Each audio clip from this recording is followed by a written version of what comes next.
What is going on, Swoopers? Welcome back to another episode of Swoop. Luke will be debriefing that amazing, insanely good win against the Demons. So let's just do it.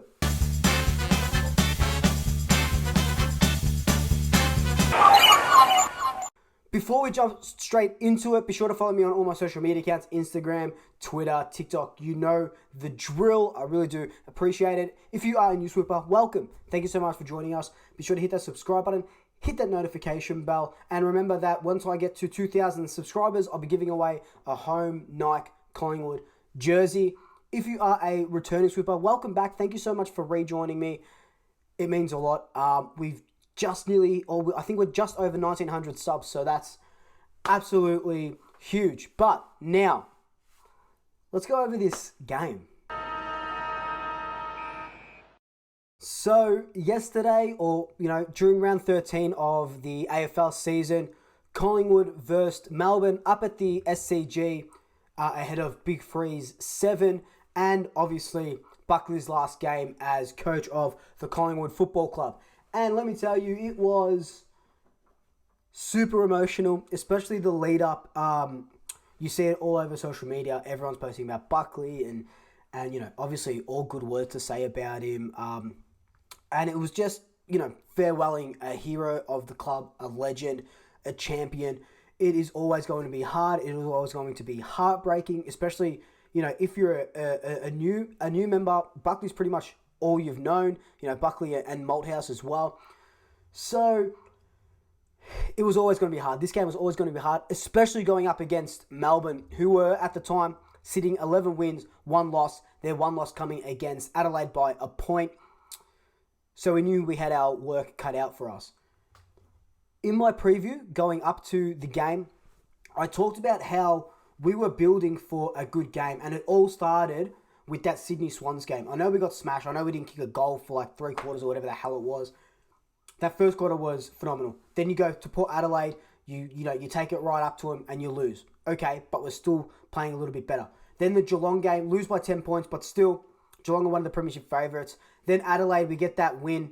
And then this Melbourne game just knocked a whole month of footy out of the park. And we were playing with dash and we were playing with dare, an attacking prowess, even our defense was really good, and Buckley's touted as a defensive coach, and our defense was really good, but also our attacking was really good.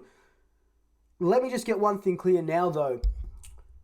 We didn't just get up and win this game because it was Buckley's last game. Yes, of course, that gives it a sense of like a finals-like atmosphere, kind of a do-or-die game. So, obviously, you go up a little bit, but we were building to this game. Don't get me wrong. Like I just mentioned, we were building up to this game. And finally, something that we've been missing all year has come to fruition. That attacking football, that dare, that dash, hitting through the corridor. Sure, our skills were still shocking. Melbourne, we did leave them in that third quarter. We did let them come back in, and our accuracy in front of goal as well, missing some easy shots. The ones that come to mind are the Jordan De Goey miss. I think it was at the end of the third quarter or end of the half, and then obviously Jamie Elliott hitting the post. But they're neither here or there now that we've won. But God, this is the Collingwood that we've been dying to see for so long. I think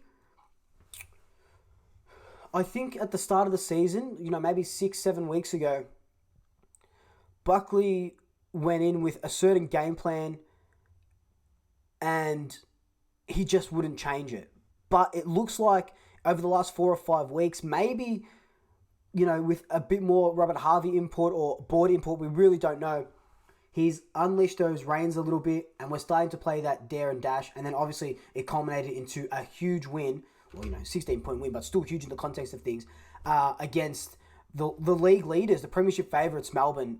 And I'm just so proud of the boys. And we'll get a bit into who impressed me and stuff like that a little bit later. But, oh, God. It was one of the better wins that I've seen. We play so well when our backs are up against the wall, as evidence through the Adelaide game and now this Melbourne game. It's just sad, you know. It's sad Buckley leaving. We know that ultimately it was probably the right time. It doesn't help that now we've won 2 games in a row and now we look like a better football club than we did at the start of the season. That's just the way the cookie crumbles. We don't know how much impact Buckley or Robert Harvey had in these last couple of weeks. Who knows? This could be Harvey's game plan or something like, you know, something crazy like that. We're just never going to know. But again, Buckley, thank you so much for everything you've done for us. What a fantastic way to send off Buckley and a fantastic way to enter the bye and the second half of the season. Players that impressed me. Let's start off with, you know, the elephant in the room. Max Lynch's first half against Maxi Gawn. I admitted it on Twitter. I'll be the first to say that I did not rate Max Lynch going into this game against Maxi Gawn. I thought Cox should have come in. You know, him and Darcy Cameron giving the bit of the 1-2 against Gawn. But Max Lynch playing through his career, he did a number on Gawn in that first half in his third game. Absolutely fantastic. He ended up getting 23 hit-outs, 15 disposals. How good is that? How good is that? Against arguably the best ruckman in the game. Just made him look second rate. Max Lynch made Max Gawn look second rate in that first half. Sure, Gawn came back into it a little bit, you know, especially as that intercept sort of marking when we're kicking out of the 50. Lynch will learn. It's only his third game. Gets a bit more of a tank. Can run a little bit more like Grundy does. He could be an asset going forward. So Max Lynch, hats off to you, buddy. That was a fantastic performance. Brayden Maynard has come straight back into form. Like Collingwood in the last 4 weeks, Maynard's form has been building. He really didn't have a good start to the season, shanking kicks, you know, hitting other players, not physically hitting, but with the ball and stuff, turning it over, stuff like that. But Maynard's incline this season has gone the way that Collingwood's, you know, last 4 weeks has gone, and he played arguably his best game. Well, not arguably, he definitely played his best game against Melbourne. That was the 2020 form that should have seen him get an All-Australian jacket. He was just everywhere and anywhere. What I love about Maynard, he loves that 1-2, you know. He's not just a stopping defender now. He loves that dash and he loves that dare. And I'm going to use that dare and dash and dare all throughout this video. Another guy that I really love to see, Scott Pendlebury, probably his best game in 18 months. Rightfully so, he won the Neil Danaher trophy. He really grabbed the team by the scruff of the neck and pulled them over the line to get a win for Buckley's final game. Kicking that goal in, I think it was the last quarter, he kicked that goal where he's not a good set shot at goal, and he just nailed that one. Exactly what we needed, a captain's goal when we needed a captain's goal. But look, I can talk about any of these players. Darcy Cameron, 4 goals, phenomenal. I don't see Cox coming back into the team when Darcy Cameron is playing like that. Isaac Quaynor did really well, just marking them everywhere. That dare and that dash. Again, Johnny Noble, dare and that dash. Brody Myercheck with 3 goals. Now, what I want to talk about is Jordan De Goey. I have been so adamant that he should be in the forward line, and I take back everything I said. He is now an out-and-out midfielder. I don't know how or where this came from, because when he was in the midfield at the start of the season, he didn't look good at all. He looked tired. He looked slow.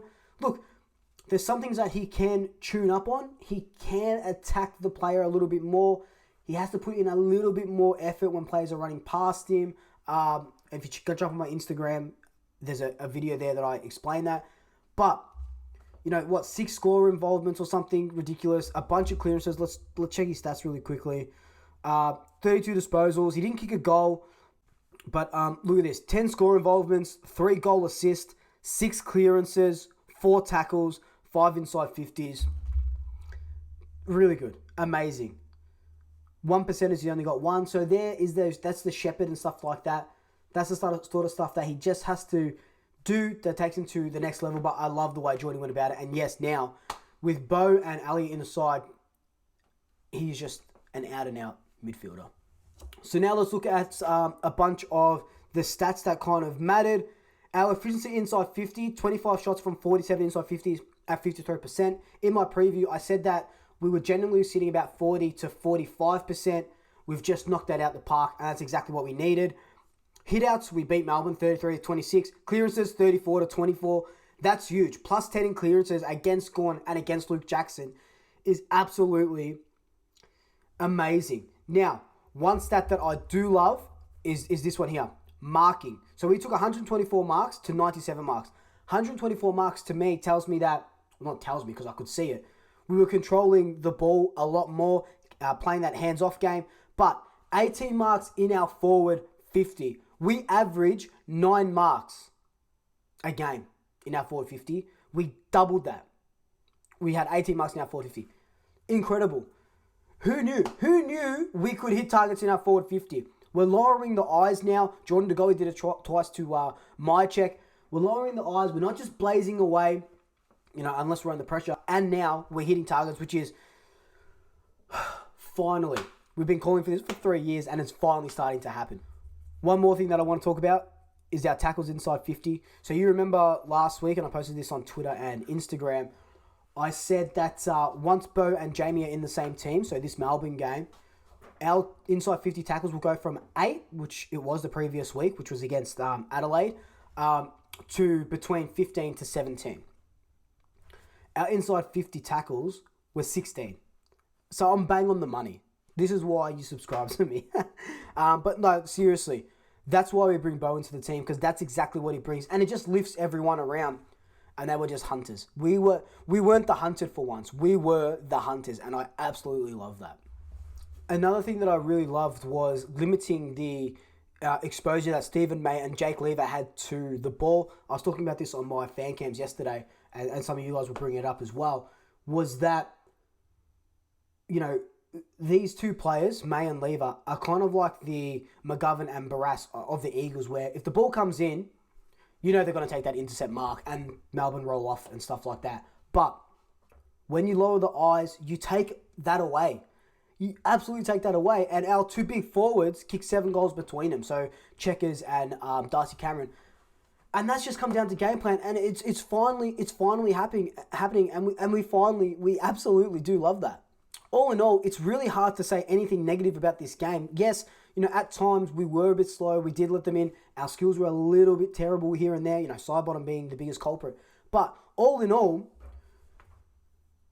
this team was building. This was building. And this will build into a beautiful second half of the season. Sure, it probably won't culminate in finals, but it's building into a beautiful second half of the season. And let's hope that Robert Harvey can only add to this attacking prowess that we've got at the moment. Look, guys, that's just been my debrief, my quick debrief. I do want to take this time out just to talk about the Squawk with Swoop cams that is happening now after the games. Yesterday, we had a very successful Squawk, which is pretty much just fan cams. Shout out to Blue Abroad, love you both. So that's happening after the games. Obviously, if it's a game from Melbourne, you have to wait for me to get home, and then, we'll go from there. But pretty much what it is I jump on, I chat to a bunch of you for about an hour, talking about the game, your thoughts and stuff like that. And we just have a bit of a yarn about the footy, and it's absolutely amazing. And I love you all, and thank you so much to everyone who participated yesterday. It really does mean a lot to me. Follow me on my socials to know when that'll go up next. And we will probably have a mid-season review as well, which will be really nice. But anyway, until then, like, comment, subscribe, tell your family, tell your friends, tell your pets, and until next time, double shackers, I'll swoop you later. Ooh la la.